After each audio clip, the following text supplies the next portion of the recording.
I think everyone should take a look at this crowd behind me because if anyone's been to Columbus Circle, you are seeing that the entire sidewalk by Central Park on the west side of the city is completely blocked off in a sea of red. Very exciting stuff. It seems like the crowd has kind of quieted down a little bit. There have been some arrests for disorderly conduct. Honestly, guys, they were blocking the street. I don't think the police acted in any wrongful manner. But now you're seeing some really beautiful crowds and protests with some interesting signs. I'm also curious because a lot of people out here are chanting for things not just about women's rights. They're chanting about refugees are welcome here, other issues in the Trump administration. Women are refugees also. In fact, most of the refugees are women and children.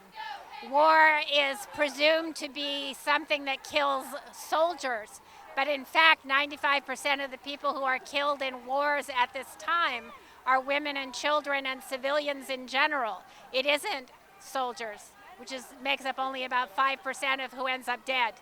So everybody's rights encompasses women.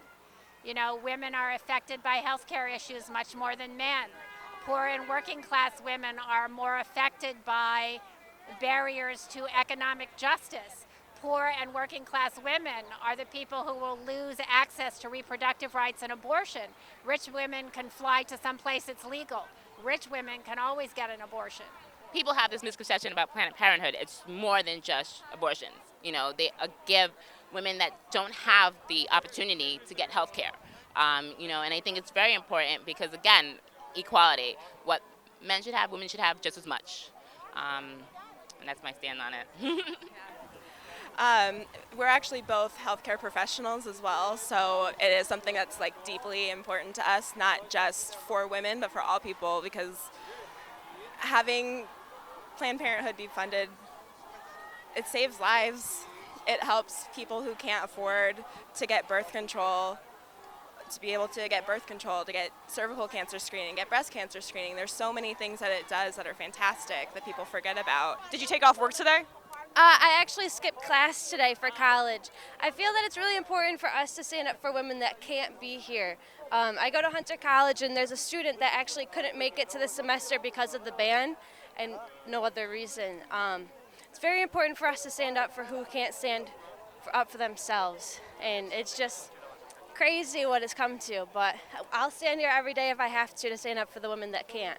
Your hat is unbelievable. You're wearing red clearly to show solidarity. And a red backpack. Can you explain why it was so important to you to come outside Trump Tower and stand with women? We are like a family. We cannot leave anybody behind us. No, it's really important that we keep fighting, honestly. I didn't go to the first Women's March because I wanted to make sure I was doing it for the right reasons. I didn't want to go just because everybody else was going. I didn't want to go because I could just tell my children one day that I was making history. I wanted it to mean something. And for this one, I think it does mean something. There's more at stake. There's more on the line.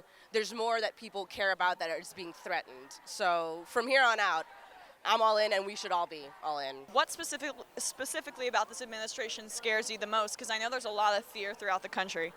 I think my number one fear is that people think that climate change is a conspiracy when we can see it's barely March and it's almost, 70 degrees out. So there's ice melting and the polar caps, so everything, just climate change, people think that it's fake.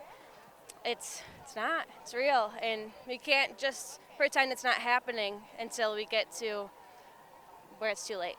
Equal pay, equal rights between all women across the board. And I think it's nice. It's sad in a way that it takes number 45 to come out and bring us together, but I'm glad that we've come together, and I'm just hoping that we can really make a movement and make a change.